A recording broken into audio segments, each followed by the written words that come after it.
Bonsoir à toutes et à tous. Mesdames et messieurs, j'aimerais vous poser une toute petite question. Savez-vous ce qu'est un droit fondamental? Un droit fondamental est un droit considéré comme étant essentiel et inaliénable. Ils sont généralement protégés par des traités internationaux comme la Déclaration universelle des droits de l'homme de l'ONU ou les constitutions des États. Ces droits sont considérés comme étant indispensables. Exemple, le droit à la vie, le droit à la santé, le droit à l'éducation, le droit à la dignité, ainsi de suite.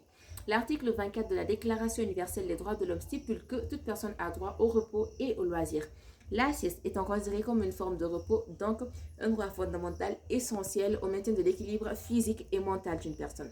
Mesdames et messieurs, j'aimerais vous mettre au défi de rester quelques minutes sans cligner des yeux. Vous remarquerez alors qu'il y a un dessèchement au niveau de vos yeux. Donc, si le fait de rester quelques minutes sans cligner des yeux provoque un dessèchement au niveau de vos yeux, imaginez un peu ce que peut provoquer le manque de sommeil. La sieste est tellement importante qu'elle a une valeur culturelle au sein de plusieurs pays. Exemple, au Japon, la pratique du inemori, qui est le fait de dormir un peu, est très courante, surtout dans les lieux professionnels. Cela prouve que la personne est très dévouée et qu'elle a travaillé dur, donc elle mérite une toute petite sieste. En Italie, la pratique de la penicella ou riposo est similaire à la siesta espagnole. Certaines entreprises encouragent la sieste après le déjeuner. Dans d'autres pays tels que les États-Unis d'Amérique, surtout dans la Silicon Valley, certaines entreprises telles que Google ont adopté la culture de la siesta et ont fait des installations spécifiques de pods pour encourager la sieste rapide.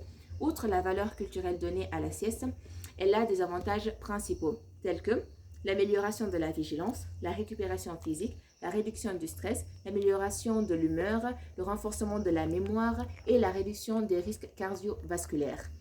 Faire une sieste de 10 à 30 minutes est très recommandé pour avoir ces bénéfices et sans pour autant nuire au sommeil nocturne.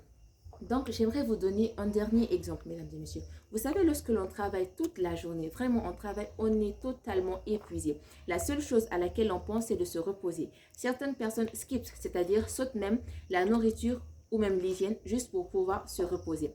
C'est pour cela qu'il y a un dicton qui dit « Après l'effort, le réconfort ». Et je pense que ce dicton se marie parfaitement à la sieste. Je vous remercie.